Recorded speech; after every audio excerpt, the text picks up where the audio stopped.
The following program is a public access production. Comcast is required to provide time on this channel and make it available pursuant to franchise agreements with the communities we serve. Comcast is not affiliated with the following program or the producers of public access programming and is not responsible for the content. The following program does not reflect the opinions of Comcast or its affiliates.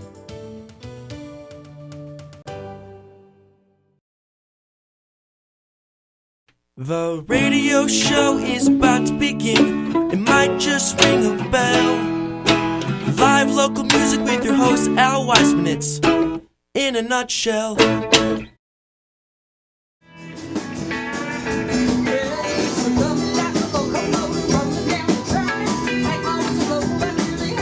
Today It's my pleasure. very happy to be here. Is that all you asked me? Where I live? That's it. Okay. And well, a little bit about yourself, and that was good enough because we're going to get into a lot about yourself during the course of the show today. Next, I'm going to ask Herm J.S., who is not a stranger to In a Nutshell, having previously appeared on September 18th of 2014, alternately playing acoustic or electric guitar, bass, mandolin, fiddle, or violin as necessary. He also appeared at one of our road shows and played violin with Andre Riley. Yeah, cool. Okay, Which was a lot of fun. tell us something. Oh, you're not near a mic that's conveniently located. Am I on? I don't know. This mic, honey. Take that mic. That's not going It's not going to reach. Hello. Okay. I'm All right. Herm. I'm no stranger to the show, as Alan said. I'm from Island Lake, Illinois. What else am I supposed to say? Okay. Thank you, You Herm. know the rest. I know that song. And following Herm, I'd like to introduce Voya Sirik. Yeah, Ciric is the Ciric. pronunciation. All right. I live in Naperville right now. I'm from Belgrade, Yugoslavia, now Serbia. Okay. Guitar player, different styles. I'm happy to be here. This is a challenge for me as I've been playing blues and jazz most of my life. This is very interesting and I love playing with this group of friends now. Good. And That's Stacey, great. of course. I understand you also play harp Yes, I and do. bass. Yeah, harp. Mainly guitars and harp. Okay. All right. We have a bass player. And he Okay. sings and he writes. Yeah, that's right. Oh, cool. All And right. it's great to be here. Well, you're very welcome to be here. We're happy to have you here. Next is Christopher Hawkeye Mizik, percussionist. Close enough. Isaac. Call him, what's his name? Hello, how are you? I'm Christopher Isaac. I live in Elgin, Illinois. I'm originally from Chicago. I'm here because they let me come. Normally they would keep the drummer out of a studio like this, but they're allowing us to do one today, and I'm very pleased about that. Oh, we're happy And to have Alan you and here. Dolores, I can't be more happy to be in your presence. Oh, And Roger, thank let's you. not forget Roger. Roger, That's right. hugs. All right. And we're very fortunate to be in this studio today because it is so large that it can accommodate the drums and everything today. So And that's we're cool. excited. Yeah, Let's that's go. cool. Woo! Thank you for coming. Following Chris is Jim Perino on keys. Hi, I'm Jim Perino. I'm from Prospect. I'm a keyboard player, and I like to paint, and I do stand-up comedy, and I'm a freelance astronaut. From nowhere, Oklahoma. Part-time, Did a lot of work lately? not much. I'm cutting NASA. I'm a part-time gynecologist. It's great to be here. It's nice to have you here. Thanks. Rounding things out, we have Jeff, Mr. B. I'm not even going to try to pronounce your last name. Don't. It never works. It's actually Bashaman. Bashaman. Yes, it's Like the French, not sauce. German. He's our Really resident bad. Cajun. Back to the sauce. He's Cajun, Yeah. yes. Yeah, I'm the first generation out of Louisiana swamps, so. Okay. After Well, welcome 400 to our show. years. Welcome Yeah, to after the 400 years. Well, thank you. It's great to be here. Really appreciate it. And yes, I'm the bass player in the group. I play other things as well. I play bicycle seats if it pays enough, you know. So Jim and I used to be in an area band called Texas Flood together. Okay, all right. And I played with a lot of national acts and things of that nature. Been a Gibson guitar rep, so. Been around the music business, kicking around it for a long time. Yeah. Very nice. Okay, welcome to In a Nutshell. Well, thank you. And I would like to ask your folks if you would be kind enough to put your talents together and play a tune for our listening audience. We can do that. Right. If you want to do, if you have a sound check you want to do, now's the time to do it. That'd be a great would be thing. good.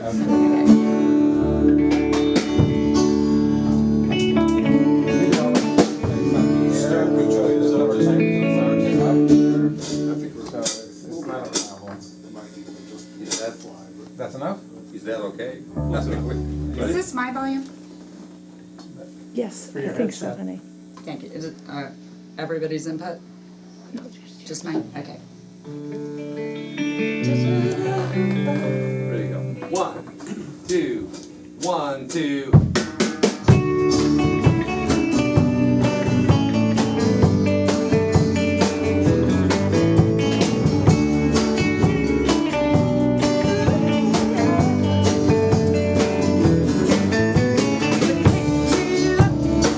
He knew he'd let himself a victim on the naked down. So he built you up, lies of love like you never had in your whole life. But it didn't take long, all your friends who don't see your lady said just didn't make sense. All that played, go check the mirror, girl. It's got to act it, then you need to figure out which way up. Cause you keep going from one family to another. I know I'm not your mother, which way's up? Cause you keep jumping from the fire to the frying pan. You can find a better man, which way's up? It's just that I think you can use a little bit of direction. Till you figure out which way's up. All they ever gonna do is bring you down, down, down, down, down, down, down, down, down, down. Oh, but it all started off with wine and roses, girl, but nothing ever starts out bad. You need to take your time and read the roses, maybe this one just might make you sad. The first one beats the next one, beats the third one, ignored you, well, and he's the one that you can say. It looks like you got too bad, so long bad became normal to ya. It's ain't your fault, but it ain't. You need to figure out which way's up. 'Cause you keep going from one family to another. I know I'm not your mother, which way's up? 'Cause now you're jumping from the fire to the frying pan. You can find a better man, which way's up? It's just that I think you can use a little bit of direction. Till you figure out which way's up. All they ever gonna do is bring you down, down, down, down, down, down, down,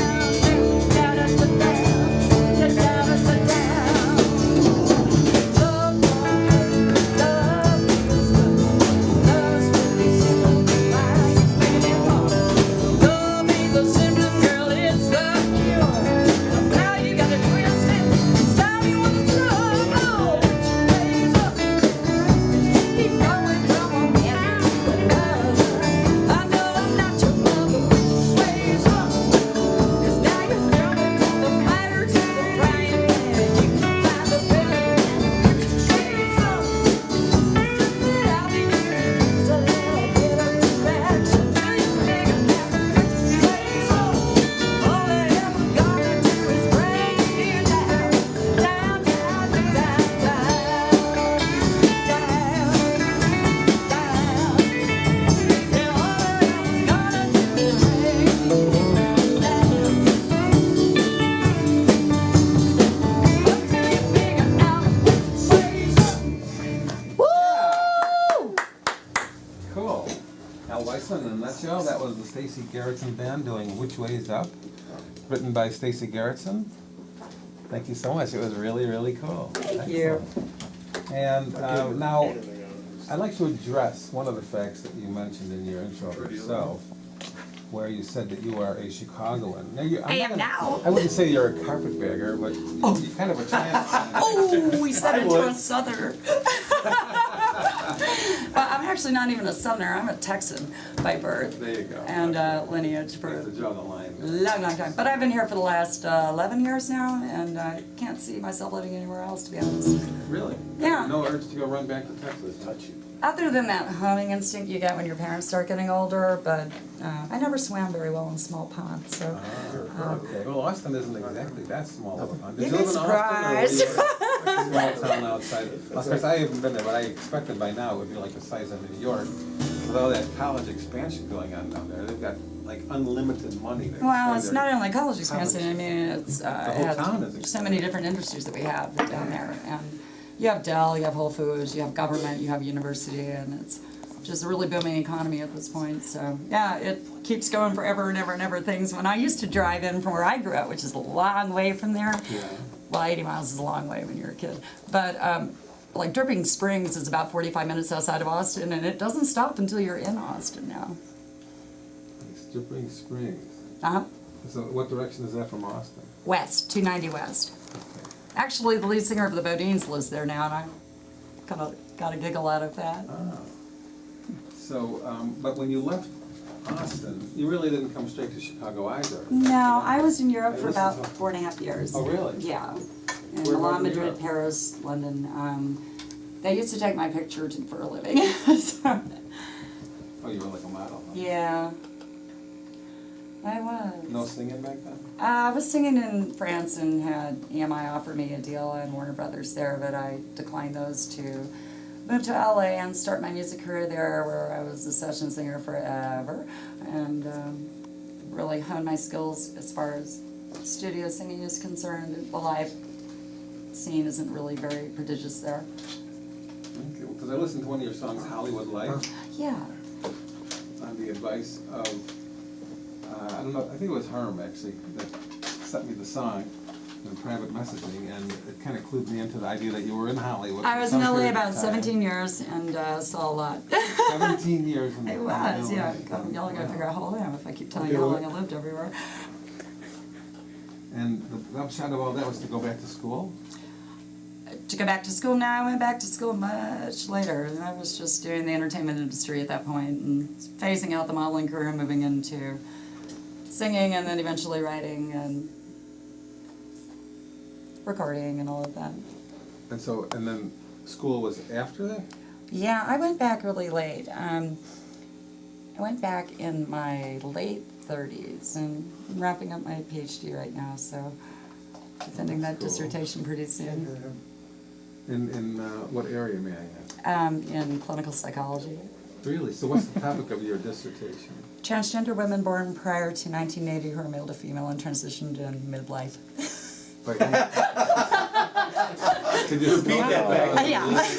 It's okay, let me be a scholar now. Other hat. Her, can I borrow your hat? Transgender women. It's male to female transgender women who transitioned in midlife but were born prior to 1980, so they didn't have the internet for any access to any information during the time that they were growing up. So it was a very different world for them than the millennials. Yeah, Absolutely. sure. Here's my academic hat that Herm like one. It goes in my dress. Well, I don't envy you having to defend the paper. That must be a relatively complex area, I'm sure. It's a very real governed process. But actually, it's a very, very current topic. It's in the news practically every day. these It days. is, yeah, so, and I realized how little we know about it, so I wanted to make a contribution in that That's area. interesting. Very, very interesting. How old were you when you realized you had a talent for singing? 3. I was in the kinder choir. I grew up in a very German area in Texas, so kinder means children in German, and that was probably my first foray into that, was the kinder choir, and having to do those solos at Nacht und Nacht in Fredericksburg, and the Damenfest and Schützenfest and all these things. So my mother was a classical singer and sang with the San Antonio Opera, so I was doing it early. Cool. Very cool. Your mother was an opera singer. Yeah, my dad was a cowboy who wrote country songs in his green chair, so I had this really dichotic exposure to music. Oh, interesting. Yeah. And so, you sang through elementary school, you sang through high school. Yeah. Yeah, were you in the plays or choirs or anything? I was actually in the marching band because where I grew up, the marching band had 240 people in it out of the 600 people in the high school, and we'd won the UIL sweepstakes about 38 years in a row. We're nominated as one of the top 10 marching bands in the United States. So everybody that wasn't on the football team was in the marching band? Actually, you didn't want to be on the football team, you wanted to be in the band, so it was just really supported by the community, and we had phenomenal band leaders like Tom C. Rose, who directed University of Texas band after he left our little bitty town, but it was the main focus of our area. Really? Yeah, we're the pride of the Texas Hill Country. And then I read something, how you sang with a prominent group in Austin at some point in time? Actually, no, I recorded with a band that I put together in Austin that is the iconic Austin players of Will Sexton, Gabe Rhodes, Glenn Ficanaga, and Donnie Wynn. Some of the acts they're associated with. Donnie played drums for Brooks and Dunn on the countryside. He works with Robert Plant now, Robert Palmer, everything that Robert Palmer did that you'd know, like Addicted to Love and those albums. And Gary Newman, the bass player, goes out of the Dixie Chicks and Don Henley. Gabe Rhodes' mom is Kimmy Rhodes, who is a very well-known Texas singer-songwriter and the duet partner of Willie Nelson, so it was real great to get to have.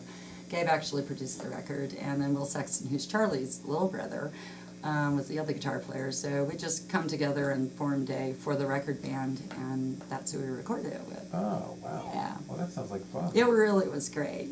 Very cool. Well, would you be kind enough to perform another tune for our listening audience? Absolutely. This one's called Home Run. We do it for the Cubs every time. All right. Theo Epstein, are you listening? Yeah. Fall in love at the ballpark. 1, 2.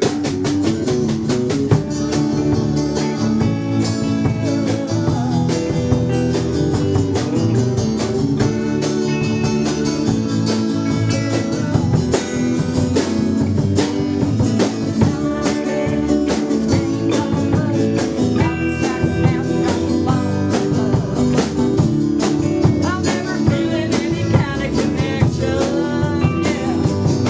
Yeah, I bet you can say I was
right, Al Weissman in a nutshell.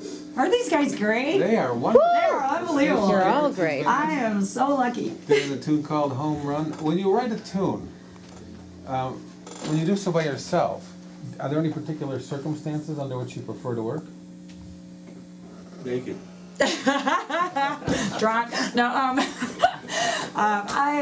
I don't, you know, for me writing, we'll skip the rest of it. But for me, it just kind of happens when it happens. Usually when I'm driving.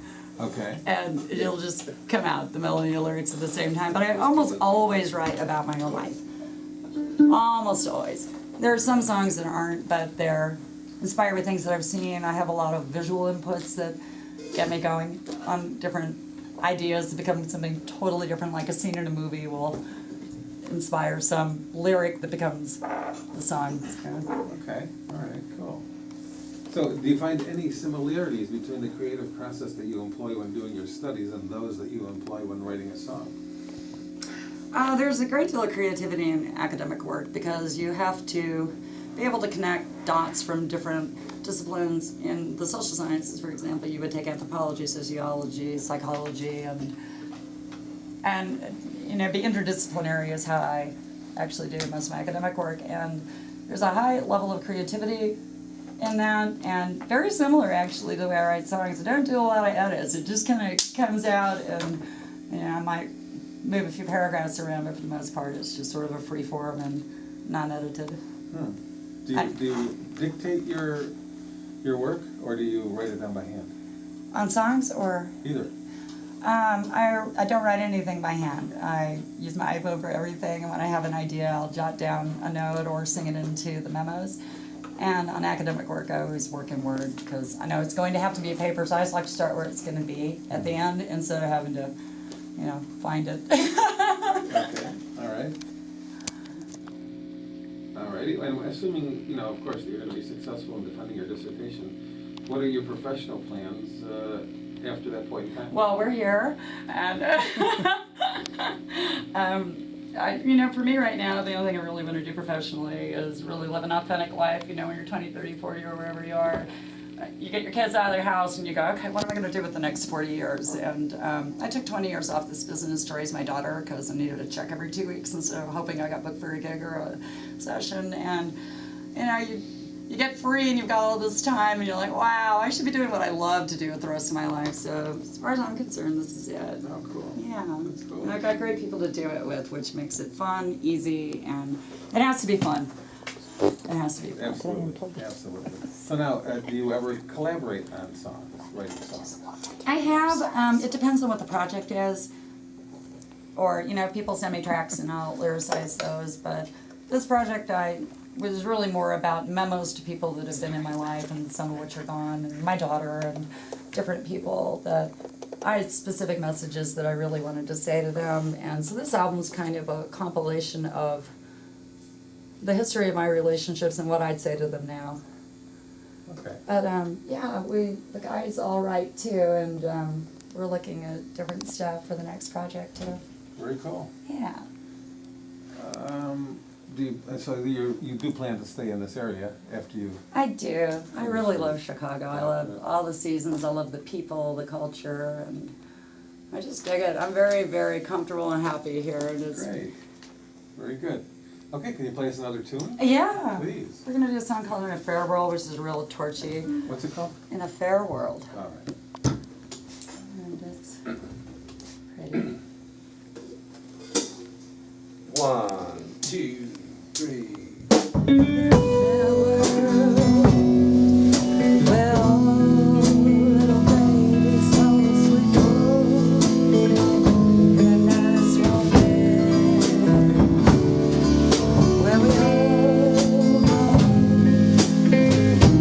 Without ever hating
Al Weissman. In a nutshell, that was the Stacey Garrettson band doing In a Fair World, written by Stacey Garrettson. Very nice. Thank you. I love that song. It's one of my favorites. Now, would you mind, you've got some incredibly talented musicians I assembled with you really today. do. Would you mind terribly if I address each of them? Oh, no. Among the individuals assembled here today, as I mentioned earlier, is Herm J.S. How you doing, Herm? Yeah, You previously appeared on In a Nutshell with a group called Wet, correct, yeah. which Annette Grover, yeah. which through our discussion at that time I learned the name Wet meant absolutely nothing. Absolutely not. Yeah, okay. I thought it might have had some deeper It meaning. was wet with a net. Okay. Has that evaporated? Is that up in smoke? We get together once in a while, just, we really don't, we're gonna be doing some recording again soon, but, we really haven't done much. We've, actually, some of those songs that we played on the show last time we were here are getting some pretty serious radio airplay down in Nashville. Oh, really? Oh, that's And, cool. she has attracted the attention of some record companies down here. Excellent. So she's hoping for that, and I'll probably sit in with that. I'm not gonna be part of the touring band or anything, because we're doing this now, so. Sure. But I'll certainly record with them. Very nice, very nice. Say hello to Annette for me. I will do that. I think you just did. Hello. And now you've played with some of the best. I was reading the bio material, because I really didn't come to appreciate this, I don't think, the last time you were on our show. You're keeping secrets, you're holding back on me, man. I don't even know anything about him. I had to Google him. Played with Mick Jagger? I'm not one of Open them. for Mick or Well, played with I Mick? did a tour with Mick Jagger's younger brother, Chris. We did a States tour and a European tour and a Southeast Asia tour back in the mid-90s. And on that tour, the likes of David Gilmour and Mick Jagger and Leo Sayer. I don't know if you remember Leo Sayer. Of course. Yeah. You make me feel That's They it. said- Like dancing. dancing out of it. Make me feel like dancing, you know. But anyway, they stood on stage with us and did a few songs with us, so that was pretty cool. Very cool, very, very cool. And that was the same time as David Gilmour of Pink Floyd. And, Yes, And same the, David Gilmour. And Ronnie Montrose, was that a different time? Yeah, that was back in the late '70s, early '80s. I was playing with a hair metal band back then that was touring the States. And Ronnie Montrose, I got to meet Ronnie Montrose at a party and we jammed together, and he kind of took me under his wing as a mentor. And, How old were you then? I 4. was 18 or 19, 4. Wow, that's fantastic. Yeah, I was his guitar tech for their second album they released as the band Montrose with Sammy Hagar on vocals. I was Ronnie's guitar tech for that tour, which took us all over the world. So that was pretty cool. That's very cool. Yeah. It's really cool. And you worked with some serious session musicians, Glenn Campbell. You worked with him in the session? Yeah. Yeah. How was he to work with? Oh, he's the sweetest guy ever. Is he really? Yeah. Yeah. He's supposed to be a really nice guy. Well, this again was back in the '80s, and it was before he got really sick. Obviously, long before that, and he had that long string of hits of his that came out shortly after that. None of which I was on, by the way. These musicians in the Wrecking Crew. I don't know if you're familiar with. Yes, the of Wrecking course, Crew. yeah. They're all. I became friends with these guys, and they asked me to sit in with some sessions with them. Most of them weren't recorded because we were just sitting there for fun. Tommy Tedesco. Dum da da dum da da dum da da dum da da dum dum. Oh, dumb, yeah. Well, didn't he write the theme for Banana? Yes, he did. Yeah. And Carole King. I know that they had no resemblance to the theme for Banana, but it was my best. And these musicians were on pretty much just about every hit in the '60s, '70s, and '80s that came out of the LA area. They were the band. The artists could walk in there and sit down with these sessions with these musicians, and they would basically write the hits for them. Wow. And yeah, everybody from Sonny and Cher, the Carpenters, up to Steve Miller Band, and more. I mean, the list just goes on and on. It's a ridiculous list. Incredible, incredible. So I was definitely privileged and blessed to be able to sit in with these people and say, hey, how you doing? Give me another beer. You know?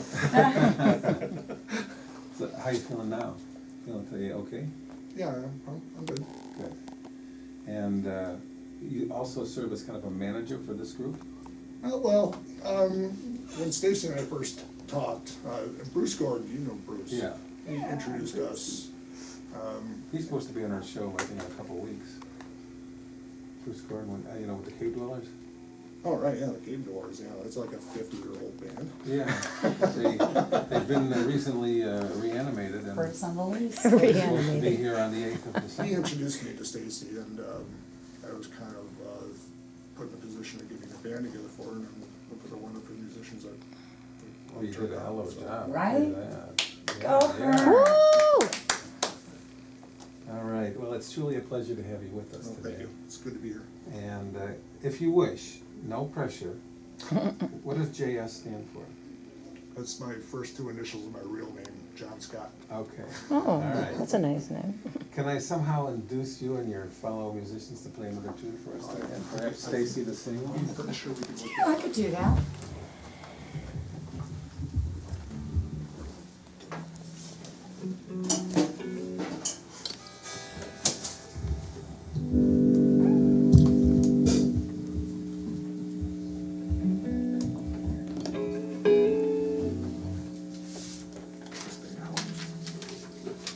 One, two, 1, 2.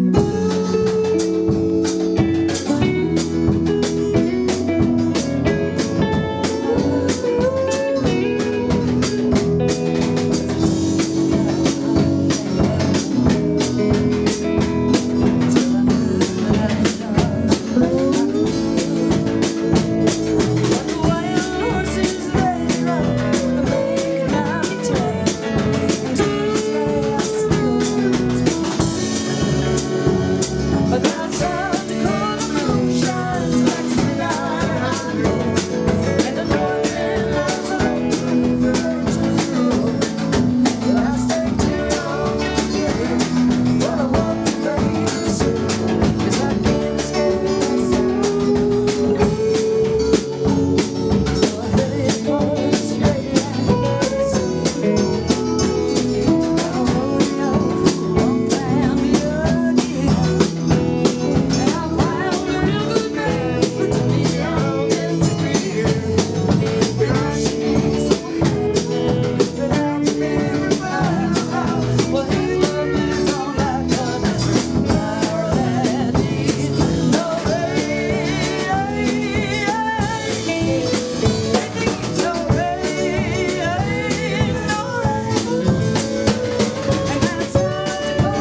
state. Al Weissman, in a nutshell, that was called No Rain, was it? South Dakota Moon. South Dakota Moon. Mm-hmm. Same thing. Maybe we should rename it No Rain. No. No, okay. And that was Stacey Garrettson band. Very, very cool. Christopher Meisick. What? The band promo material says that you're the glue that holds this band together. I assume that means you're an excellent in providing the beat. The rest of the band needs to do what they do to make this incredibly beautiful music that you folks collectively make. Where were you born, man? I'm born in Chicago. Really? Yep. Where about? Hospital? Not what hospital. Where'd your parents live when you were? I grew up on the northwest side around Belmont and Cicero. Okay. And how old were you when you realized you were interested in percussion instruments? Probably about 10. Really? Yeah. It took that long? Yeah. You weren't banging on your mom's pots and pans before? Well, yeah, I probably was, but I don't remember that. All I remember is a set of drums for Christmas. Oh, really? Oh, nice. What nice parents you had. Yeah, they're still nice parents. They're still alive. I'm very Good fortunate. for you. You're very fortunate, sure. I'm very fortunate. Yeah, are either of them musical? No. No, they got nothing going on in that way. No, they're good, hardcore, blue-collar, west side Chicago workers. And they knew that you wanted drums, or they just... Yeah, I kept asking, Okay. they kept asking, they kept asking. Well, that's and- nice. And now I noticed that part of your resume said that you worked with Buddy Rich for a while? I was the drum tech for Buddy for a period of time. Yeah. How old were you at that time? I was in my late teens. Okay. I was in my late teens. He was 4. That's, that is so amazing. It's like going to college. I mean, Yeah, it's you work exactly with a what guy it like was. Buddy Rich, you're learning everything. I about sat, drums. 15, 20 feet away from Buddy every night for months, and every night he would do something that I went, where did that come from? That I'd never heard. Really? But after watching him play for that time, every night he would do something I'd say I never saw him do that before. I never do. So there was always something that was So Buddy. you were soaking all that information up. Yeah. And the reason I left actually is because I wasn't playing. Oh. Because I was setting his drums up and watching him play, and I had all these ideas, but I wasn't being able to execute any of them. So I came home and played. Well, how old were you when you left Buddy? I was about 20, How long did you stay with him? almost about 3 to 4 months, really. Because I got a key to play. I got a key to play, and I saw a lot of places because of Buddy. I mean, I traveled a lot because of him, and it was a nice opportunity to cut my chops in the music industry. Possibly one of the best drummers who ever lived. The finest drummer Yeah. I've ever seen, bar none. How did you get in with Buddy Rich? I was taking lessons. I would take an L train to downtown Chicago and then a bus every Tuesday afternoon to take drum lessons down at Frank's Drum Shop. And Marty and Maury LaShawn owned the store, and Marty was his son, and one day Marty said, "Anybody here want to work with Buddy Rich?" And I went, I was sitting out waiting for my lesson. And I went, "Yeah, I'll do it. How cool I'll is do it." that? And that was it. Next day I was his drum tech. So he called down, he placed, instead of putting it on the board at one of the local schools. Oh, yeah, no. The local drum shop. He placed an order at the right. Drummers, people interested in drumming. Exactly, and Frank's Drum Shop at the time was the best-known drum shop in the entire country. Where was that at again? I was down on Wabash Street in Chicago, Okay. which was a Music Row at the time, because you had Lion and Healy there, you had Sure. Frank's Drum Shop, you had Drums Unlimited. I know I'm missing a couple of them, but that was a whole row of businesses on there. Very cool. Very, very cool. And so I noticed that you also worked with Merle Haggard. Not Merle Haggard. I was listening in your... No, that's not job. Willie Whalen Merle, same thing. Willie Whalen, Sandler and Young, I've got Willie Nelson down Sandler and Young, and Jerry Lewis. here. Curtis Mayfield. Curtis Mayfield, correct. Right during the Superfly days. Yeah, wow. So you were a drummer for this? I was in an act called Diamond that was on tour. We were on the same label. We were the only Caucasian band on an all African American label. Boy, that was hard to get out. Only Caucasian band on an all African American label, Paramount Records, and Curtis was our producer, and he asked us to go out on tour with him, and we did that. Very cool. How excellent is that? It was fun. It was fun. Now, I hear that Willie is diversifying lately. I mean, it's nice that he can get into other areas, when you can make your lifelong hobby into a business. Yeah. Yeah. So I don't know if you see, you don't have anything to do with him anymore? Not at all, not at all. Stacey, how in the heck did you stitch together a group of talented musicians like this? I did it twice now. I have no idea. I'm really lucky. It was actually Herm that stitched everything together Yeah. because I hadn't been on the live scene at all here, and I was busy raising my daughter through high school, so Okay.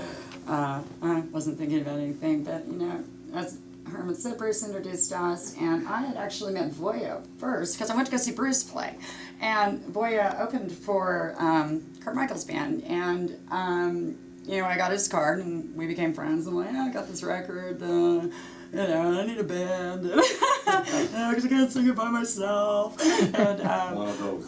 yeah. So I went and sat in with him, and on Valentine's Day was actually the first one. And Yeah, yeah, we were out in Naperville. I have a band, Blackjack Blue, and then we asked Stacey to be our guest. I'm a huge mistake of counting myself in on the last song we're gonna do, and so I don't do that anymore. But We're gonna go past the top of the hour. oh, that's totally fine. We'll have some time. Yeah, and so then Bruce said Herm. So Herm and Voya and I got together out at Voya's house the first time, and we started just doing an acoustic version of everything. And then Herm brought Chris in, and who brought Jeff? Well, Herman Chris, but Chris brought Jeff, and then Jeff brought Jimmy, and it just was right. And we went through a few incarnations with different people that weren't as right, but they were all great. But this was right, because it had the feel and the essence of the brand that we were trying Very, to do. very nice. And by the way, Chris, thank you very much for talking with us a little bit. Can I ask you nice folks to lay another tune on us? Yeah, Please? we'll do that Hollywood Live song you're talking about. Okay. Do we have to do like a parental guidance warning? It's kind of a rough story. One, Mumble that part. 1, 2, 3.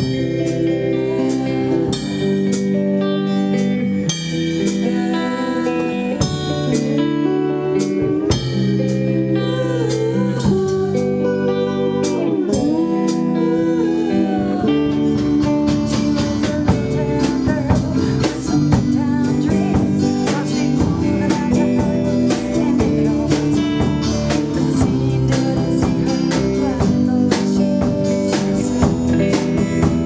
you.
Life, written by Stacey Garrettson, no doubt about that. That was not quite autobiographical, FYI. I'm doing a lot of research. Nobody's gonna know. Stacey Garrettson Band, out for freaking standing. Thank you. Voja Čirić, Mm-hmm. born in Belgrade, which is now Serbia. Well, it was always Serbia, but it used to be Yugoslavia, the country. And how old were you when you came to the United States? I came in 4. 84. Four. Fine. I'll overdo it. And where did your parents settle at that time? My parents stayed in Belgrade. Came by yourself? Yeah, my uncle came here in the early 60s, and I came and visited him once before, and then decided to come and stay maybe for 6 months, and I'm still here. Okay. In a nutshell, and we're having a really nice visit today with a group, the Stacey Garrettson Band, and we've been talking with all the members of the Stacey Garrettson Band, and before the break we were talking with Voja Čirić. Great. All right, I never get it right, man. Great. Each. It's at the end. Okay. I see each. And how old were you when you first realized that there was music in your future? In the future, well, pretty late, I would say. Really? 16, 17.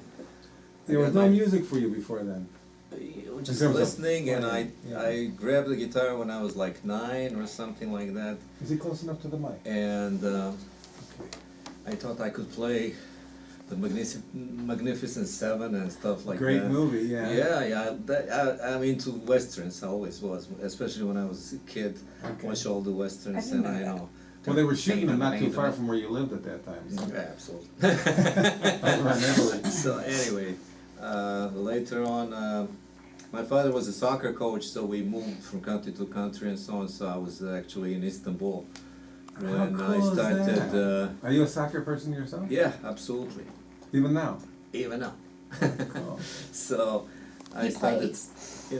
learning some chords and getting serious into that. I had a lot of time there, and I had learned a bunch of songs that were on, like House of the Rising Sun and things like that. Oh, nice. Could you do that again, please? There is See. Okay. All right, so now, moving forward, you moved to Chicago in 1984. Yeah. And did you say how old you were when you moved to Chicago? 4. I was 13. 30. 30, okay. And since that time, you've played with Detroit Junior? Off and on with many musicians. I had the pleasure to play with Detroit Junior at the Underground Wonder Bar, which is still a great place in Chicago. At a different location, owned by Lonnie Walker. I played with Lonnie Walker. She's a piano player and a singer, and a couple of different bands and so on at that time, in the 80s, in the 90s too, with different musicians. I noticed that one of them was Brother John. Brother John, I still once in a while play with Brother John Katke. He's a great blues. Yeah. I would say guitar player, singer, organ player. He's the top. Very He cool. hosts jam sessions at Buddy Guy's, a place where I really like to go once in a while. Sure. Well, a friend of our show is J.B. Ritchie. I don't know if you know J.B. or not. Yeah, we met recently actually in Palatine. Yeah. Nice guy. Nice guy. And very good. Very, very good. Well, thank you so very much. Thank you so much. It's great to be here. Nice to have you here. And Jim Perino, welcome to In a Nutshell. I don't know if you get that over the cowboy hat or not. Sure, I can get it in there. Hey. I'm used to that. Now, I noticed on your, prominently on your resume is noted Chuck Berry. Mm-hmm. And poor Chuck, have you seen him recently? Chuck's not doing well. Oh. No, but he's up there, We went and saw him in St. Louis about 2 years ago. Oh, yeah? 2 years ago, at the Blueberry Hill The duck Bar. room and the Blueberry Hills. In the duck bar, yeah, in the basement there. Mm-hmm. And he made it through the first 4 songs without much of a problem, but after that, it kind of fell apart. Well, yeah, he's like, 85 He's now an or old something? guy, yeah. But it was cool, playing with him was amazing. I'll try to give you the short version. But this guy I played with for a long time, Dirty Dan Buck from The Boys, I've been playing with him for about 20 years. All right. And he called me up, he said, do you want to open up for Chuck Berry this Sunday? Are you doing anything? And I said, yeah, we could play. He said, no, do you want to play with Chuck Berry this Sunday? I'm like, you want me to play for Chuck Berry this Sunday? I said, yeah, we got Joe on bass and his drummer. And I'm like, well, I guess, I don't know. I mean, I heard stories about Chuck. And he says, well, if you don't do it, somebody else will. So I'm like, well, sure. So we go over to the bass player's house during the How cool week. is that? How fun. And we're listening to Chuck Berry songs. And we're going, what are we doing here? We're just sitting here listening to Chuck Berry. We don't know what songs we're going to play. We don't know what key they're in. We don't know anything. So we show up there Sunday. Little Richard opens with his Vegas review. 2 drummers. He's got this huge orchestra. When was this now? This was 2000 at Hawthorne Racetrack in October. And so I'm sitting there just waiting, and they go, okay, it's time to meet Chuck. I mean, Little Richard, he's in bad shape. I mean, they had to like carry him out, but he stands up on the piano. He's a real showman, you know. So, okay, so we go downstairs and meet Chuck, and he says, you know, what do you play? And I said, I'm the keyboard. He goes, oh, you're on your own. And, so the bass player says, oh, Chuck, what are we going to play the first couple of songs, or what key is it going to be in? He goes, oh, we're going to do Chuck Berry songs, you know. We're going to do all the hits. Don't worry, you know, just follow my foot, watch my foot. So we had to leave. So we get on stage, Chuck gets up there. So I'm playing on Little Richard's piano. I mean, for me, this is like the holy grail, you know. Yeah. So Chuck's out there, we start playing. If it doesn't start on fire. He starts playing this song, Chuck starts playing this song. I don't know what the song is. I don't know what key it's in. It's like in the cracks. And I'm looking at the drummer and the bass player, and we're all looking at each other, and it's like, if it hurts you, then it hurts me too. And his guitar was not in tune. Oops. And so anyway, it was like just unbelievable. I mean, the monitor next to me, it sounded like the bells of St. Mary's every time I touched one of the keys. So I'm kicking the monitor out of the way. And Chuck walks over to me and he says, don't play louder than me. I'm barely touching the keys. Like somebody said, they couldn't even tell I was playing because I barely touched. So then about halfway through, I got this on videotape, he comes up to me and he says, why don't you take a solo, Jimmy? So I'm playing a solo, blues solo, and I open my eyes and there's Chuck Berry kneeling on the grand piano looking at me. Holy man. And I'm like, you know, levitating off the ground. And he goes, he's like, play another one, Jimmy. So anyway, at the end of the show, he comes over on the piano and he goes, move over, Jimmy, let me play the high keys. So he's playing, I'm sitting on the piano. Holy Chuck Berry. mackerel. He's playing. That is so cool. And it was just unbelievable.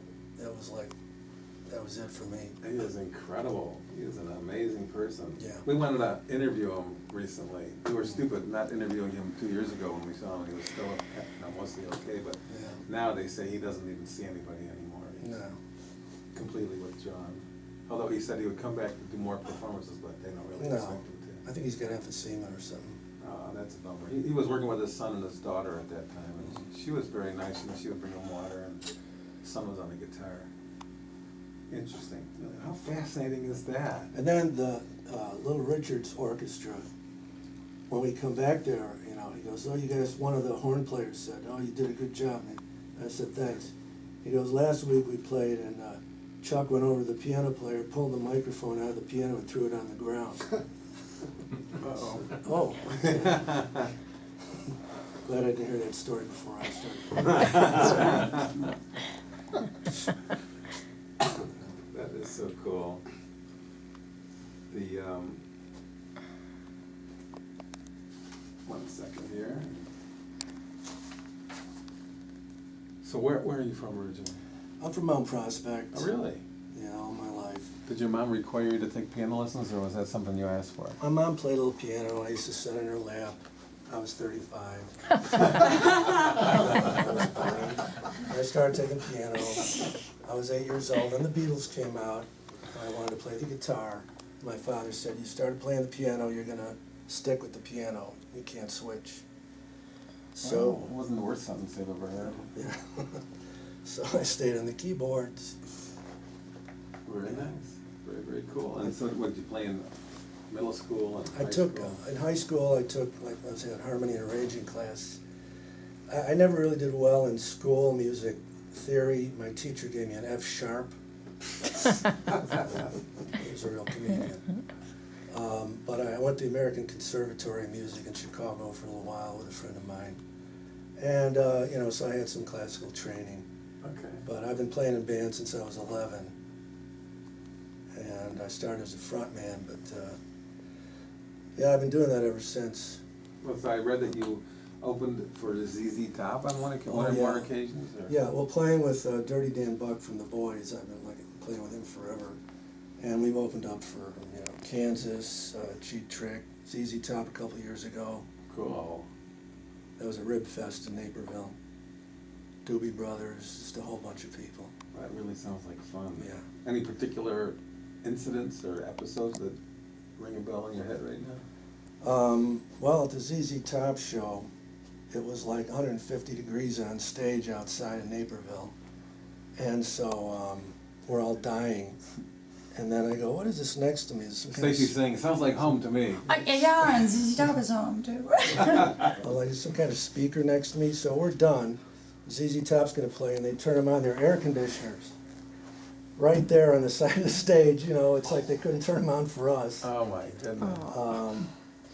But I don't know, a lot of the bands I kind of like, Dusty from ZZ Top, he was real friendly. He came out of the dressing room. He said he liked my hat, not this one. He said he liked my hat, and like we were talking a little bit. He was real friendly. Oh, that's A lot of times, you know, they're not so friendly. Well, that is so cool. Very, very interesting. Thank you so very much for Thank you. sharing that My with us. pleasure. And there's one more of your bandmates that I want to cover here. Come on up, Jeff. Jeff Bastian. Mr. B. Mr. B. Welcome to In a Nutshell. Well, thank you, and thank you for having us. It's been a ton of fun. My pleasure. Hey, listen, it's gas. Now, I understand that you're of Cajun descent, is that correct? That is correct, And yes. you're first generation out of the swamp. Yes, yes. What those little do you miss the nutrients? No, because my father had all the aunt's recipes and the great aunt's recipes, and I have them, You mean and I dinner? still make them. I still make Creole, gumbo, you know, all of them. But not with nutrients, I assume. You're right. All right. And, The apichalaya. Where were you born then? I was actually born in Cincinnati. Okay. Yep. And you grew up in Cincinnati. Grew up there, was there till I was about 18. And swamps of Cincinnati. Like Harshaw? Yeah, does Naperville remind you of the swamps then? I mean, is that where you finally rested? Came to Yeah, rest? that's all right. I told you that right now.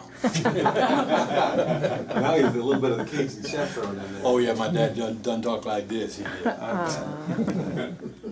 And you went to, I understand you went to the Conservatory of Music at the University of Cincinnati? Yes, I started out there. It was a great experience, but the classrooms were huge. There were 1 million players, and I was a guitarist / bassist, so that was kind of an illegitimate instrument at that period in time.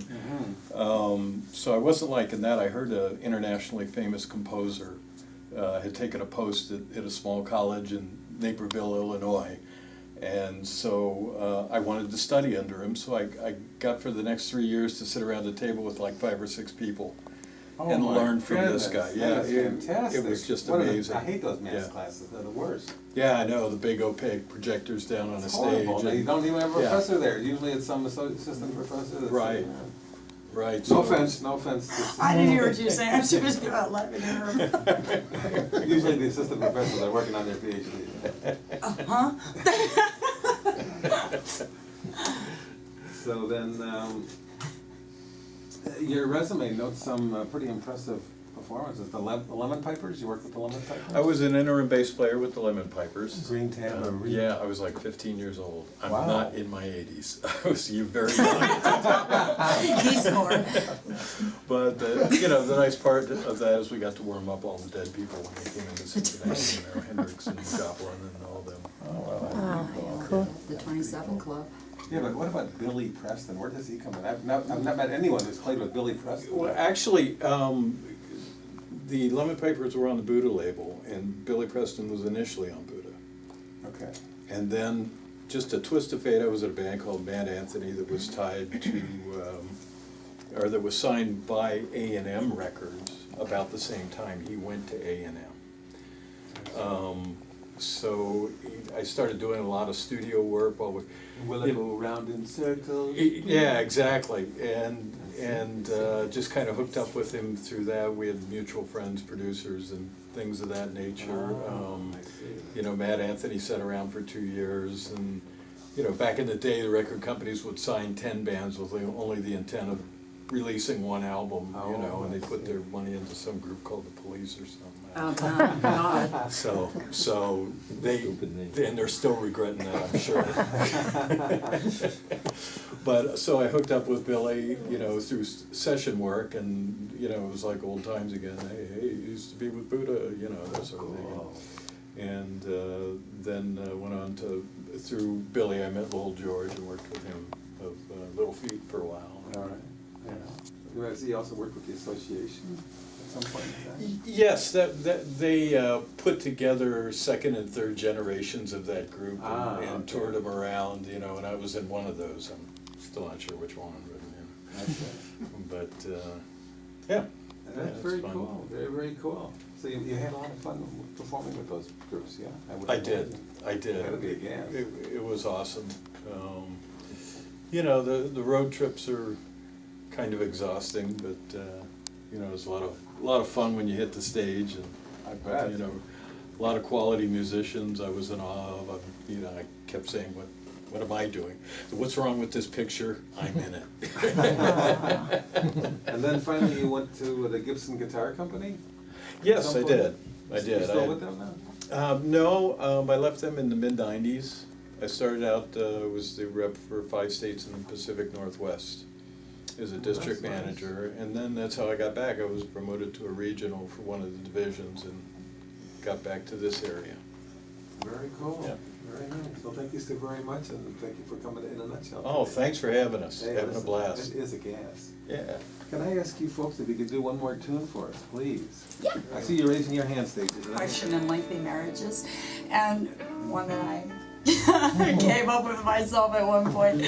So, it's pretty fun. It features Jimmy and Voya on solos on this, and they kill it. Very cool. 1, 2, 1, 2, 3.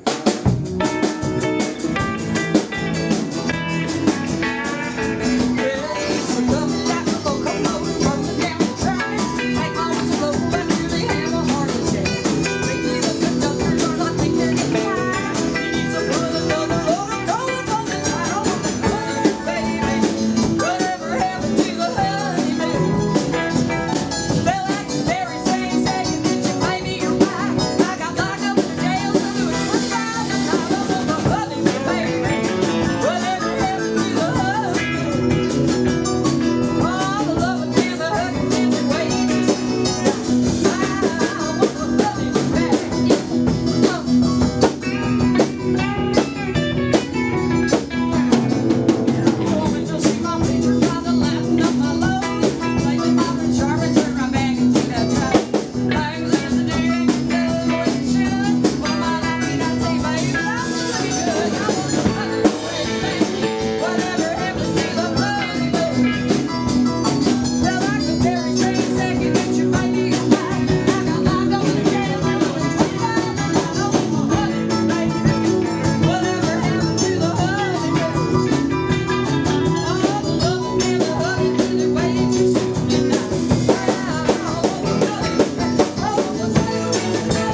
Garrettson Band.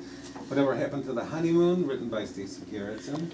Extremely cool. Thank you so very, You're so very welcome. Thank you Are so there- much. Are there any upcoming gigs, releases, appearances, whatever that you'd like to talk about before we? We've got a lot of irons in the fire in terms of booking gigs, but nothing is really solid yet.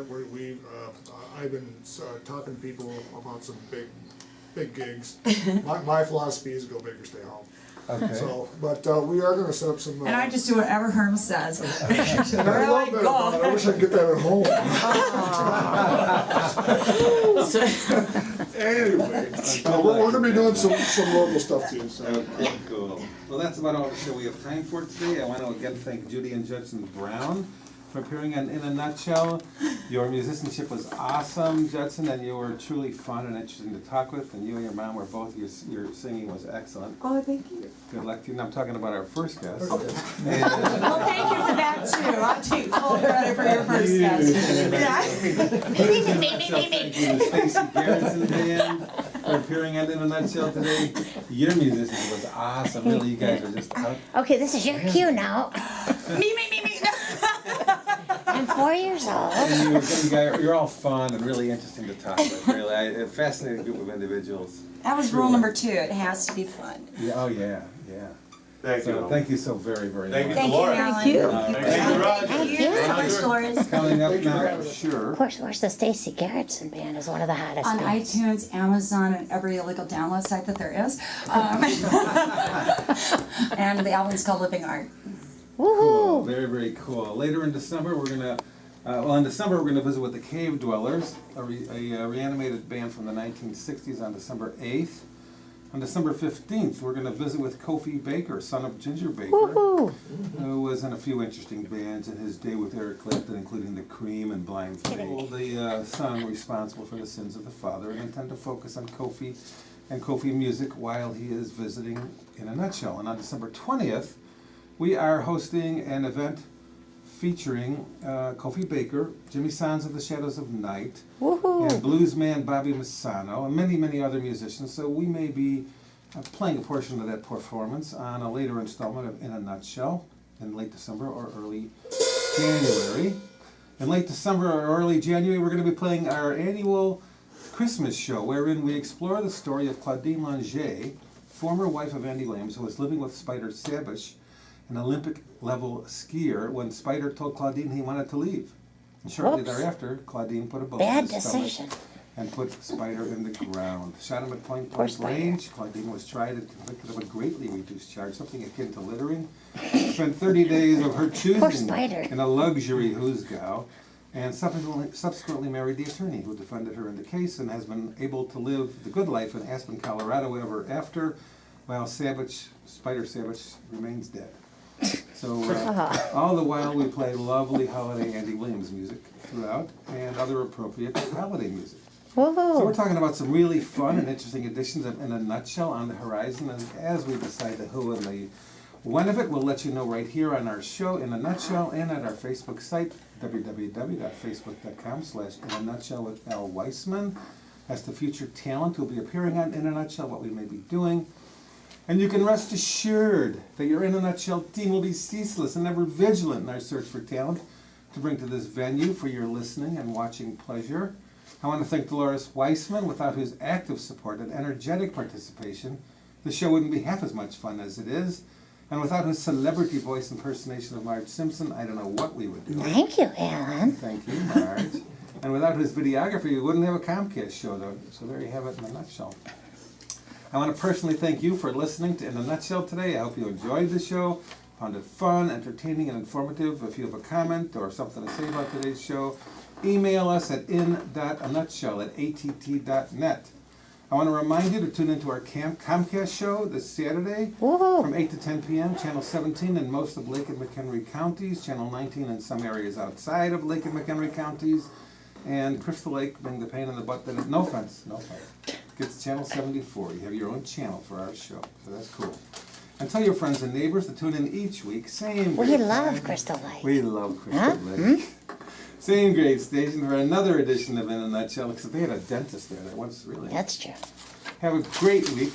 Thanks for stopping by. My name is Al Weissman, and I authorize the content of this broadcast. This show is brought to you by the letters W, H, I, W. Woo, woohoo. I'm in my band, and I'm 4 years old. It's all about me. me. Okay, Well, enough about me. What do you think about me? me. Do I look 4? I'm 4. Me. Okay, hi, this is Stacey Garrettson with Alan Weissman on In a Nutshell. How? I'm in a nutshell. How did I get in this nutshell? You almost fell out of your nutshell. Yeah, this is a really big nutshell. I mean, what kind of nut has this large a shell? Woo! Yay! Now, This is Herm. I am definitely a nut, and they finally got me into a shell. Finally. So please don't let me out. I love this nutshell. All right. I say that. Good one. Oh, yeah. because he's 4. This is Herm. I am definitely a nut, and they finally got me into a shell. Finally. So please don't let me out. I love this nutshell. All right. Reno in a nutshell with Al Weissman. How did I get in this nutshell? And how do I get out? Hi, I'm Voja Čirić, guitar player for Stacey Garrettson band, and we're in a nutshell. I'm here in a nutshell with all these nuts, and I'm so happy to be here. Go ahead, honey. My name is Voja Čirić. I'm a guitar player for Stacey Garrettson band, and I'm in a nutshell with all these nuts. How do I get out of here? I don't even want to get out of here. This is great. Whenever you're ready, yeah. Hi, I'm Jeff Ashman, and I think you're all nuts, and so am I. We're in a nutshell. Woohoo! I love it. All I gotta say is, I like your style, dude. All right. Voodoo. Hi, I'm Jeff Bashman. I'm with the Stacey Garrettson band. I'm gonna tell you that right now. This is In a Nutshell with Alan Weissman. Now you all simmer down now. Hello, I'm Christopher Isaac, Hawkeye from the Stacey Garrettson band. We're in a nutshell. We're all the nuts, right where they're supposed to be. Thanks. Great to be here, guys. Love you.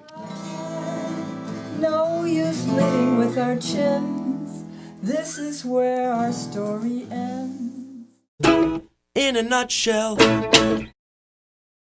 What's the name of the town in which you presently reside, and a little about yourself? My name is Judy Brown. I currently live in rural Woodstock, Illinois. And a little bit about myself is that I've always loved to sing, and it took me to actually have a son. Basically, I raised my own accompanist. The world didn't provide you with that, so you had to create your own. I had to create my own. The one gentleman that was gifted enough to play piano was in my first singing lessons. His name was Rudy Lass. He worked for Francis Moore's Theater Academy in Chicago on Wabash Avenue. And I took a few vocal lessons from him, and then he left, and I was left without someone to play for me. So Judson came around, and he is a gifted musician, and he puts up with me and plays my background. He likes you, Mom. Playing guitar from like the age of 3 or something? No, actually, his musical background started at 7 years old. I encouraged him. Well, I didn't encourage him. I told him, look, you're going to play. You're going to be my cute little accompanist. No, you're going to take lessons for at least 5 years, whether you like it or not. So I started him on piano. I didn't teach him. He was taught by some very tolerant teachers.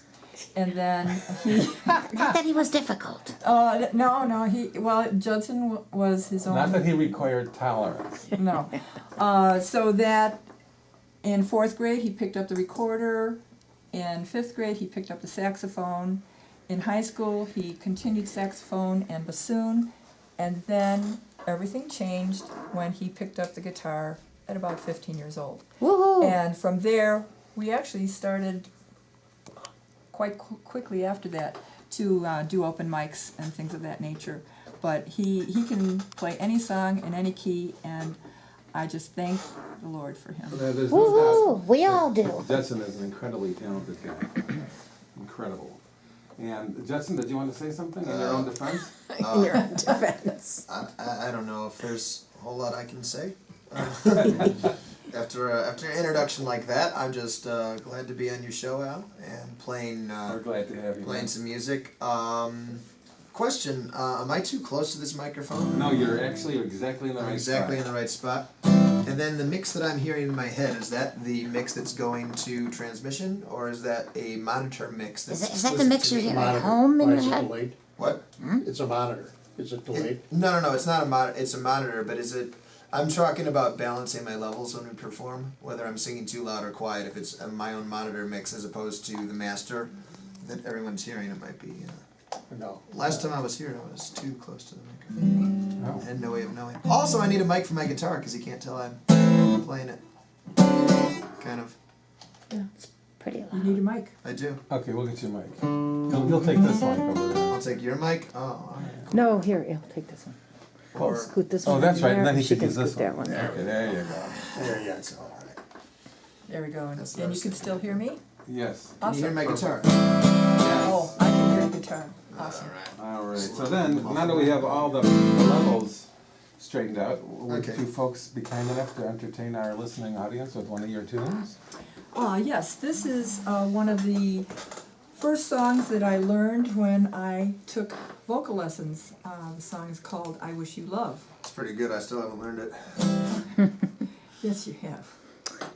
That's what she thinks. Okay. Goodbye, no use living with our chins. This is where our story ends. Never lovers, ever friends. Goodbye, let our hearts call it a day. But before we walk away, I sincerely want to say, I wish you bluebirds in the spring to give your heart a song to sing, and then a kiss. But more than this, I wish you love. And in July, a lemonade to cool you in some leafy glade. I wish you health and more than wealth. I wish you love. My breaking heart, and I agree that you and I could never be. So with my best, my very best, I set you free. I wish you shelter from the storm, a cozy fire to keep you warm. But most of all, when snowflakes fall, I wish you love.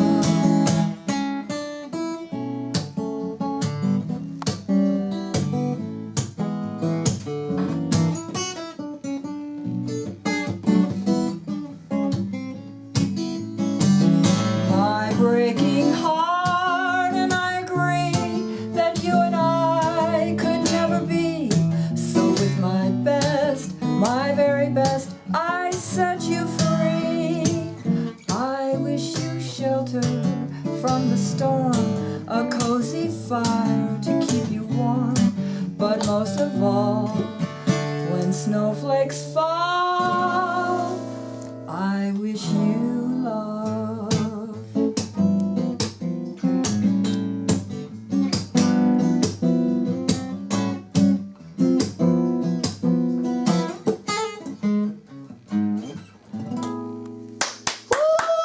Nice. Very nice. Very, very cool. Al Weissman in a nutshell. Thank you so much, Judy Brown and Judson Brown. It was exceptionally cool. I loved it. Thank you. And that was very fun. I'm a little loud. Is Yes. that what they're telling me? My husband at home says you're a little loud. So That my guitar is a little loud. vocal. My vocals? I didn't sing. I- Oh, I'm just. Yeah. So I'll be here. Excellent. Did you bring along CDs you said you were going to do? Actually, I did, but they're Christmas CDs. It's okay. Cool. It's almost, Yes. we're heading towards Christmas. Yeah, we are. And I was thinking if you didn't have any objections, we would offer them. I've got 3. I could offer 2 and keep one for our show. Look at that. But only if you sign it. Oh, okay. Well, we will do that. So here's the deal. our guests brought along a couple of CDs that we're willing to give away if anyone is interested. If you want to call us during the show, the phone number here is 847-894-3108. If I still have juice in my phone, let me just see here. Yeah, there's a little bit. And otherwise, you could email us at in.anutshell@att.net, or you can visit our Facebook page, www.facebook.com/inanutshell with Al Weissman. And if you leave us a message there, the first 2 messages we receive, we'll be happy to send out a CD. Now, Judy, where were you born? I was born in Hammond, Indiana, but I lived the first 13 years of my life on the, what I used to call the east side of Chicago. It's, I guess technically the southeast side. Okay. It's where the avenues are, Avenue A, B, C, D, etc. It's right on the border of Chicago and Indiana. So there actually is a little bit of an east side to Chicago. And like I said, that's where I grew up. Al, you're supposed to turn yourself into. No, I mean, us professionals, you know. So when I was 13, I moved to Indiana, and that's where my parents basically grew up. And I lived there until I was 22, at which time I moved to Chicago. And I was working, and that's when I could afford my own lessons. And I did vocal lessons for a little bit. I also did tap dancing. I loved that because in addition to loving to sing, I love to dance, and a little jazz dancing. So that's what I could do, and that's what I did do, and so there we are. Our In a nutshell. audience at home says maybe the guitar could be up a little bit. All right, could you play another tune for us? Yes. Please. Oh, yeah, see, there we go. All right. Yeah. Oh, now we're talking about it. Okay. Which one? In a nutshell with Al Weissman. All right.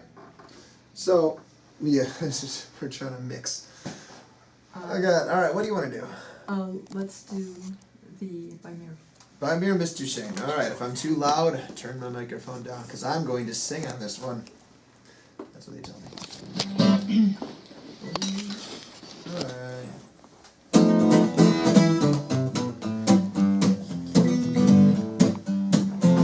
All the boys I've known, and I've known some, until I first met you, I was lonesome. And then you came inside, and my heart grew light, and this whole world seemed new to me. You're really swell, I have to admit you. These are expressions that really fit you. And so I racked my brain trying to explain all the things that you do to me. By Mir, Miss Duchesne, please let me explain. By Mir, Miss Duchesne means that you're grand. By Mir, Miss Duchesne, again I'll explain. It means you're the fairest in the land. I could say belle and bella, even say wunderbar. Each language only helps me tell you how grand you are. I tried to explain. By Mir, Miss Duchesne, so kiss me and say you'll understand.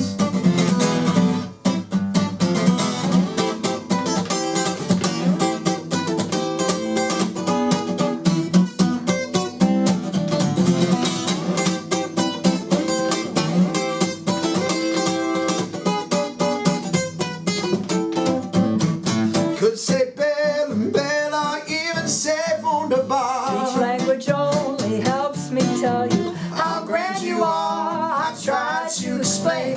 By Mir, Miss Duchesne, so kiss me and say you'll understand. It means you're the fairest in the land. By Mir, Miss Duchesne means that you're grand.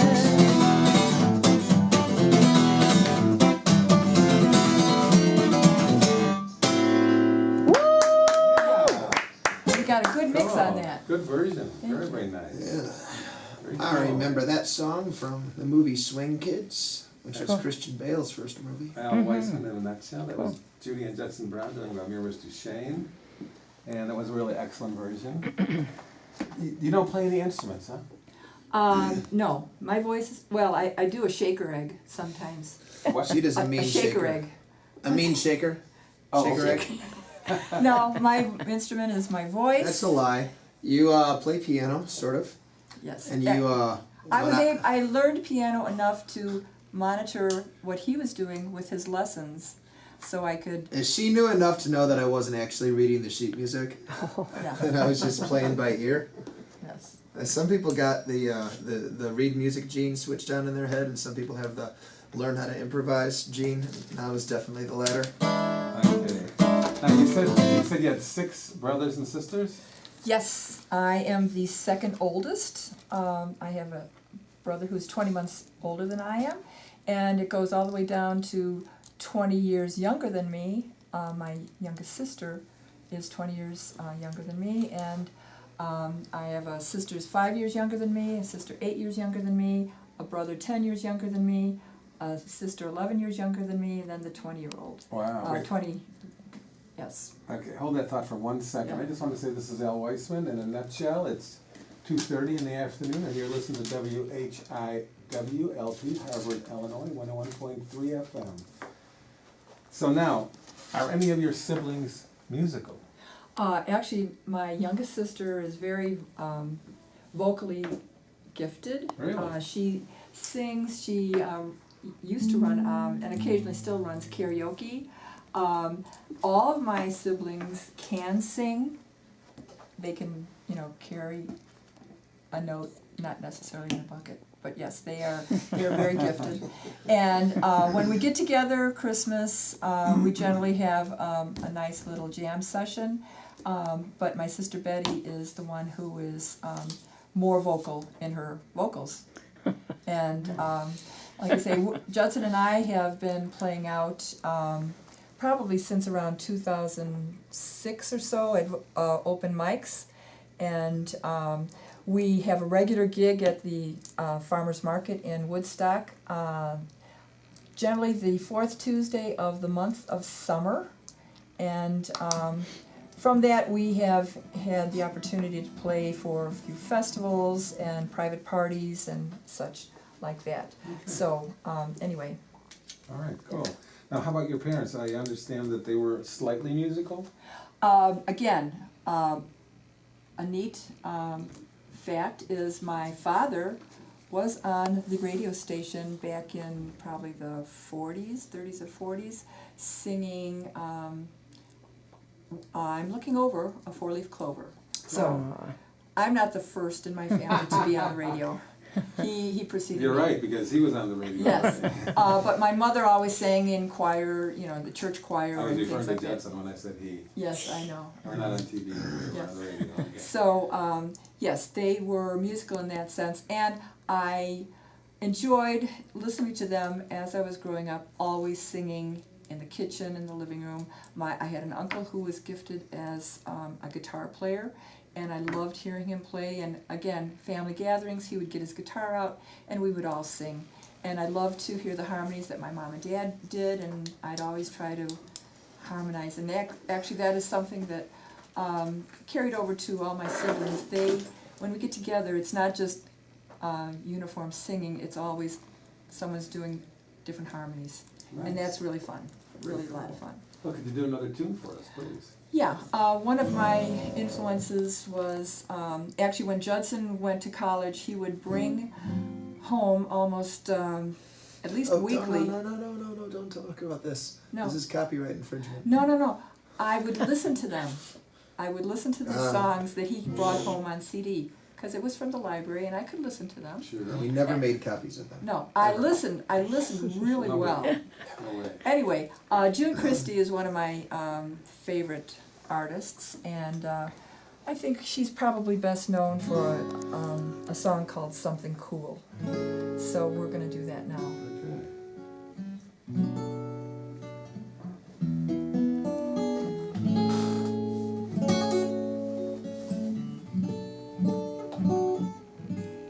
Something cool. I'd like to order something cool.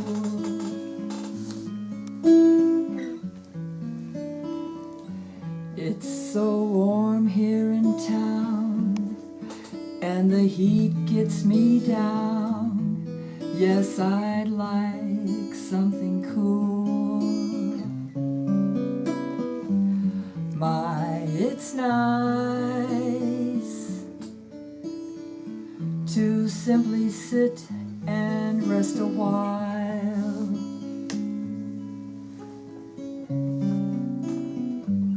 Now I know it's a shame I can't think of your name. I remember your smile. I don't ordinarily drink with strangers.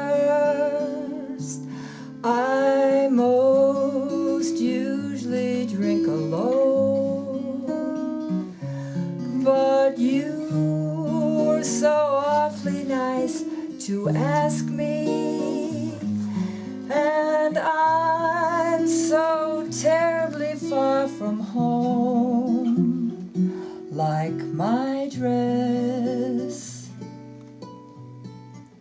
I must admit it's rather old,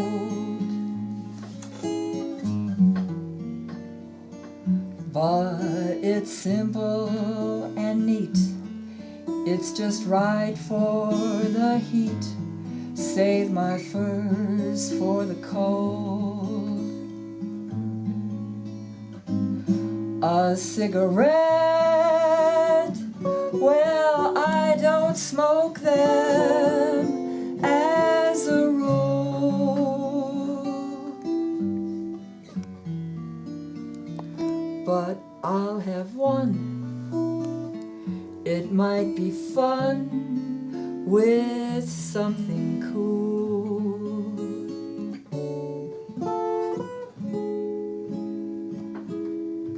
I'll bet you couldn't imagine that I one time had a house with so many rooms I couldn't count them all. I'll bet you couldn't imagine I had 15 beaux that would want to take me to the ball. And I reckon you couldn't think the time I went to Paris in the fall.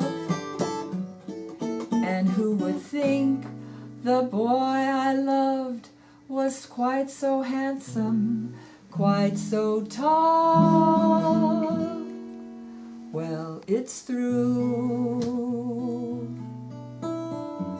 It's just a memory I had.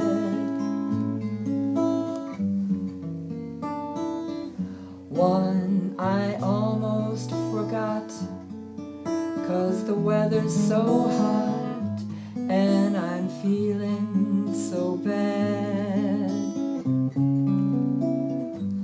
About a date, oh wait, I'm such a fool.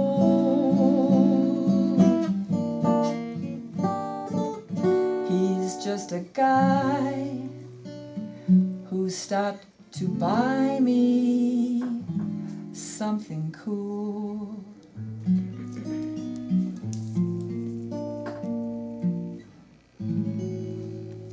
Woo! Nice. That's a Very story lovely. song. Al Weissman. In a nutshell, that was Judy Brown singing Something Cool, accompanied by Judson Brown on the guitar. Very lovely. Thank you. Yeah.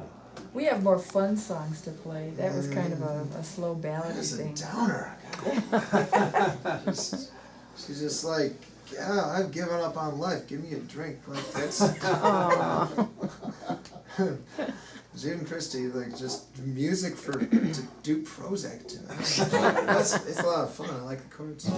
Yes. So now, you've told us about your siblings. Yes. Were there any other relatives that were musical? Aunts, uncles, grandparents, cousins? As I mentioned, my uncle, my mom's brother, played guitar, and he played a Gibson, which was really cool. And Hey, whatever happened to that? his son has it. Oh. Yes, but he played like the Western kind of songs, and my husband actually played guitar, and Oh yeah. he When Judson decided to play guitar, Mike, my husband, taught Judson everything he knew in 1 week. He's a good teacher. And after that, Judson went off flying. He couldn't do anything else. Mike couldn't teach him anything else. He just went beyond. So, speaking of the Western songs that my uncle used to play, we have a song that's kind of fun. We do a lot of different, I guess it's not all swing, but of the songs with more complicated chord structures than just, your 1, 4, 5. We, actually that was a 1, 5, 4 for those of you listening at home. And I'm sure you care. But yeah, this is from the Western swing genre, also known as hillbilly jazz, but don't worry people, we're not going to attempt to play any jazz for you, because that's boring, right? This is either Gene Autry or Roy Rogers wrote this song. Oh, okay. I'm not sure which one. But the Time Jumpers have... The Time Jumpers, if you don't know who they are a group of elite studio musicians down in Nashville, Tennessee, which perform every Monday evening. This is a Monday night gig here, people. That's for those of you that play out, or those of you that don't play out, know that nobody gets to play on a Monday because nobody cares. But these guys sell out 3rd and Lindsley down in Nashville every Monday playing Western swing music. And I heard this version and I thought they wrote it. Turns out it was one of the older singing cowboys, but it's called Yodel Blues. And it featured Ranger Doug Green on lead vocals along with Dawn Sears, who just passed away from cancer a couple of years ago. So we're going to do this song as a tribute to her. Very cool. And Doug Green is also the lead singer of Riders in the Sky, which was my first introduction to Western swing music, because not only were they in all the Disney films, but we kind of just went and saw them at the Woodstock Opera House every year when they came through. A fantastic group of musicians. They got Wood Paul on fiddle, which we do not have today, and they got Too Slim on bass, who always sings in character voice, something I like very much. Yes. Good old Ranger Doug Green on lead vocals, and yodels. The song's called Yodel Blues. Let's get that going, eh? Okay. 1, 2, 3, 4, 1.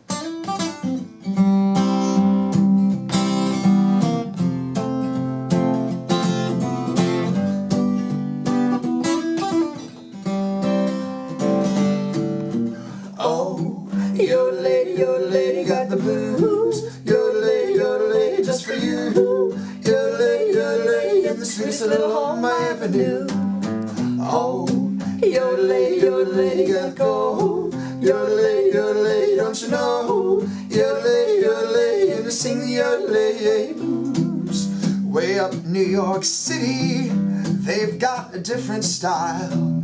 So busy taking money that they ain't got time to smile. We were so doggone crowded, we felt so hemmed in there.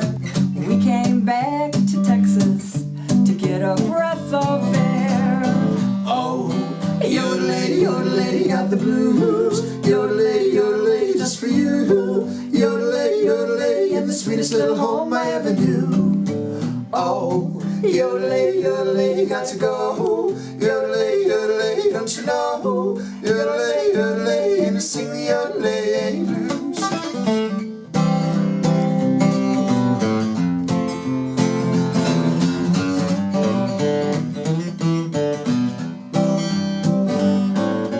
Down in the band, yodel lady, just for you. Yodel lady, in the sweetest little home I ever knew.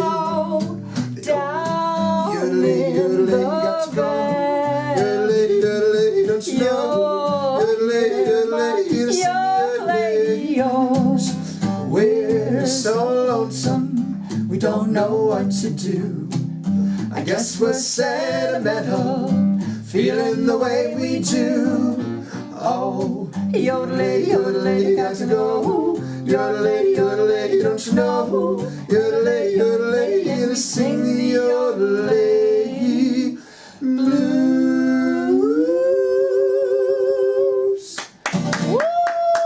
Loved it. Okay, ladies and gentlemen, you've just heard Yodel Blues in two-part harmony, which is an absolute first for In a Nutshell, because others have threatened to yodel on our show, but to date, you guys are the first two to do it. Excellent. And I am so happy. Really, I'm not kidding. It was beautiful. Thank you so very much. We really enjoyed that. We did too. Yeah. We did too. Al Weissman in a nutshell. That was Judy Brown on vocals and Judson Brown on vocals, and Judson Brown accompanying on the guitar, and it was very, very lovely. Thank you so much. Now, in reviewing the biomaterial that you sent me, you mentioned a transformative incident that happened when you were, I suppose, a teenager. Yes, I was babysitting, and I was probably 12 or 13 years old. And, you know, back then, that was way back then, tape recorders were not that common. People didn't have them at their fingertips. So I was babysitting one night, and there was a tape recorder. So I thought, oh, I love to sing. I'm actually going to see what I sound like. So I picked a song, I'm not sure what it was, but I recorded it, and I played it back, and it's like, oh my gosh, what the heck was that? Didn't realize all the pop songs of the day were sung by sopranos.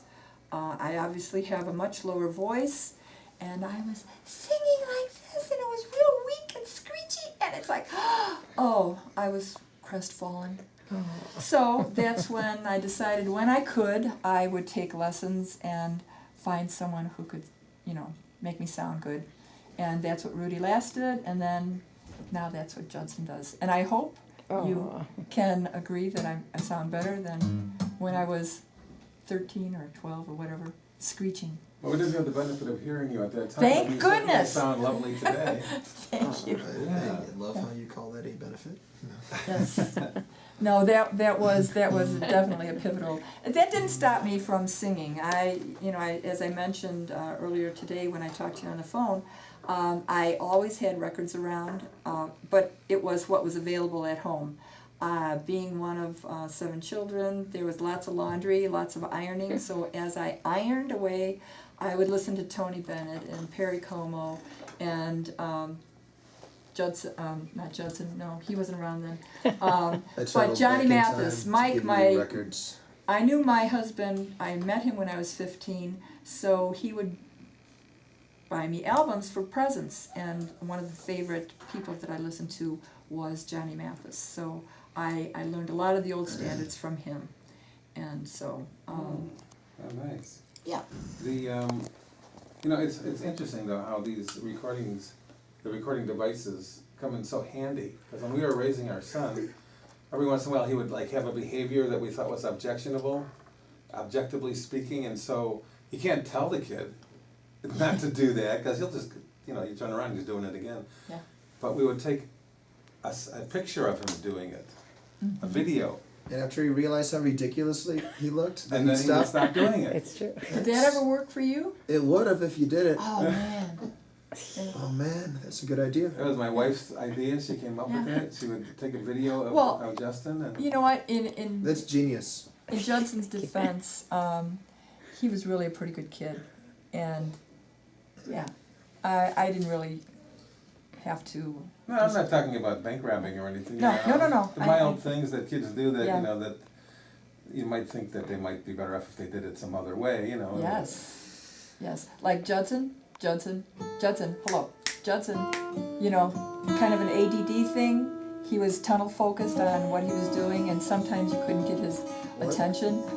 Yeah, like that. All the secrets are coming out. Yes. So, I don't really consider that My was too much of secret, a I had challenge. ADD when I was a kid. Oh, how about that? Oh, what's the diagnosis, doctor? Oh, maybe he's 9. Oh, that works. All right. So now, you also mentioned that you already mentioned the fact that you went to the Francis Moore Theater Academy Yes. on Wabash. How old were you then? I was probably 22 years old. Yeah, Okay. I was working, and like I say, that's when I lived in Chicago, and I would go and take my lessons. But I didn't really perform in public until much, much later. So were those the first lessons since you were 12 or 13 and heard yourself on the Yes. recorder and decided that you didn't sound as good as you thought you had? That's right. Because right out of high school, I didn't get to go to college. I was, fortunate enough to have really good teachers for typing, stenography, and all that. So I was groomed to be a secretary, which I did. And so I started working right when I was 17 years old. Okay, And well, first of all, before you get there, did you sing in high school? Were you in any of the choral? actually, I was not, because when we moved to Indiana, I still lived in Illinois for the first half of my freshman year. Well, you moved back to Indiana after that? And I was in Chicago.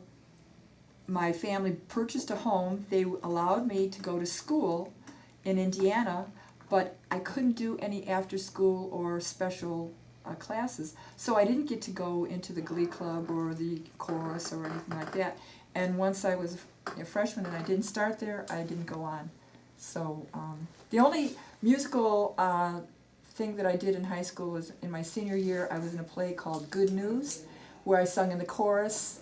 And I tried out every year for these school plays, but I noticed a note on the director's page when my name came up, and it was tall, soft, meaning I was tall. I had a very soft voice, probably because I was too timid, and so that was the deal. Oh. And I got into the senior play by knowing the student director, and she knew how much I wanted to do it, so I got in. It was fun. Good for you. So. Glad to hear that. Is there any particulars? Now you mentioned a bunch of singers who you were influenced by from time to time when you were younger. Is there any particular singer after whose style of singing you pattern your own? Probably Julie London, Ella Fitzgerald, that genre of music. I hope we're going to have time to do a couple more songs. Yeah, please. Go. The non-scat singers, is that what you're saying? Well, early Early Ella Fitzgerald. I'm not a scatter, but we're going to do one song that she did, and then we're going to do another song, and you're going to hear a little bit of Judson. So we'll do two right in a row. How's that? Please. Okay? Yes. This is My Heart Belongs to Daddy. Oh, okay. It's good to know.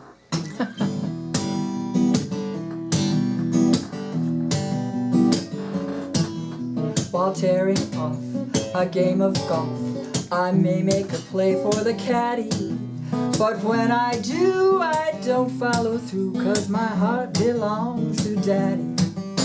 If I invite a boy some night to dine on my fine fish and hattie, I just adore his asking for more, but my heart belongs to Daddy. Yes, my heart belongs to Daddy, so I simply couldn't be bad. Yes, my heart belongs to Daddy. Da da da da da da da da da. So then let me warn you, laddie, though I think you're perfectly swell, that my heart belongs to Daddy, 'cause my daddy, he treats it so well.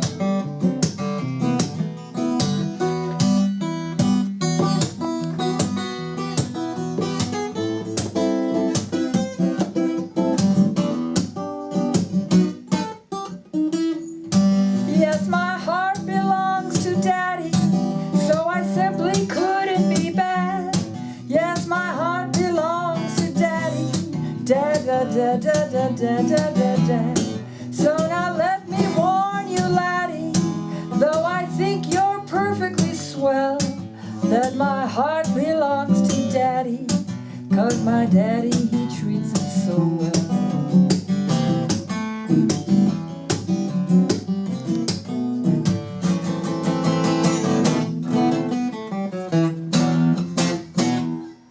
Woo! This next one is a little Ella Fitzgerald, a little Louis Armstrong, but we'll go right into it. And it's got a little twist in the middle. Okay. I figured it's a jazz song, but then I was doing it.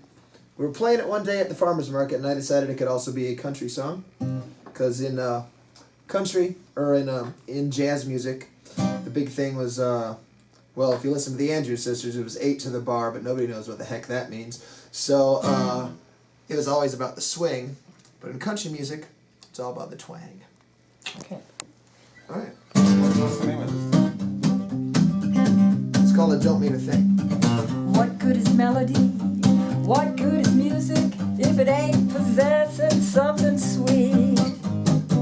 It ain't the melody, it ain't the music, there's something else that makes it too complete. Oh, it don't mean a thing if it ain't got that swing. Shoo-ah, choo-ah, choo-ah, choo-ah, choo-ah, choo-ah.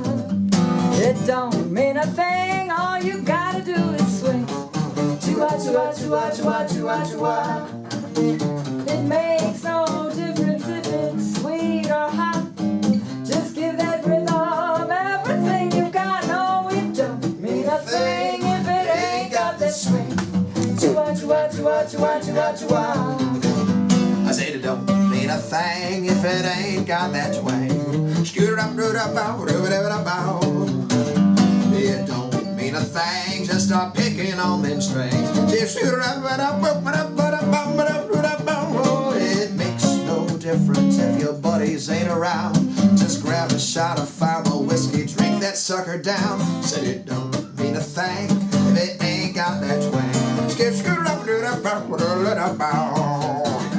It don't mean a thing if it ain't got that swing. Shoo-ah, choo-ah, choo-ah, choo-ah, choo-ah, choo-ah. It don't mean a thing, all you gotta do is sing. Choo-ah, choo-ah, choo-ah, choo-ah, choo-ah, choo-ah. It makes no difference if it's sweet or hot. Just give that rhythm everything you got. No, it don't mean a thing if it ain't got that swing. Shoo-ah, choo-ah, choo-ah, choo-ah, choo-ah, choo-ah. Choo-ah, choo-ah, choo-ah, choo-ah, choo-ah.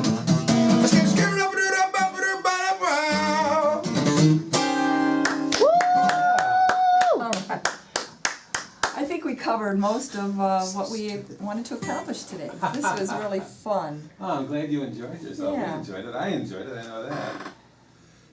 I would suggest one thing. You said that on your Christmas album, you made a Christmas album with Judson. Yes. And that's the album that you brought with you today. And you said you can't sell it because you didn't write any of the songs. That's right. You know, we had a gal on our show in January who lives in Lakemore, Illinois, Susie Miller. And she's saying, don't you weep, Mary, don't you weep Mary, no don't you more. weep. Oh, yes. That's right. And if you look it up, it says that it's copywritten, but if you really dig into it, it's actually a public Civil domain. War Public song. Oh, yes. That was a slave song, and anybody can sing that song. Yes. With all they can copyright is their own style of singing that song. So I don't know. I'm just throwing an idea out there. I don't know what's on your Well, album. what we've done in the past is we've had these available for donation for the artwork that's on it. Okay. So, but anyway, we've brought these three for you today, and you can do with whatever you want for them. Well, thank you so very, very much Yes. for coming today, Yes. both of you, Judy and Judson. I loved it. I thought you guys were really fun, and I love your music. It was cool. Well, we tried to do quite a variety there, and I'd say. yeah. So, if you want to hear a song from our CD, we actually put together Melakaliki Maka. Yeah, Do sure. we have time for that? Yeah, sure. Okay. Well, that sounds like fun. How do it's Melakalika? Melakalikimaka. Kalika. It's MELE, Merry- KALIMAKA, something like that. It's Christmas in Hawaii. Come on.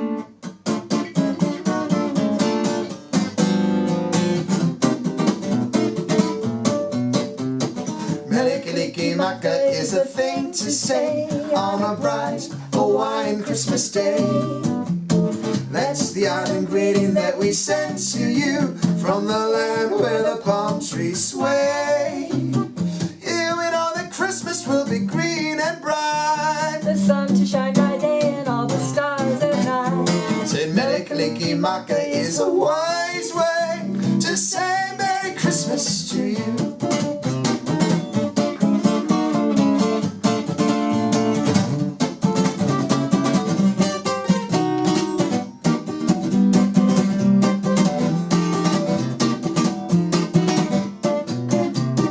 Yeah, we know that Christmas will be green and bright. The sun to shine by day and all the stars at night. is a wise way to say Merry Christmas. A very Merry Christmas to say Merry Christmas to you. Alright. Very nice. Thank you both so much for coming to visit with us today. And in a nutshell, your singing, Judy, was wonderful. Thank you. And- It was a real pleasure, and I thank you for inviting us on. Oh, This thank is you really so great. much for coming. And Judson, love your singing and your guitar playing. And thank you for coming today. Oh, thanks for having us, Very Al. nice. You're always welcome on our show, so.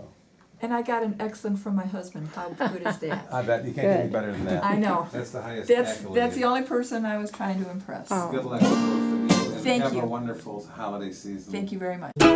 In a nutshell.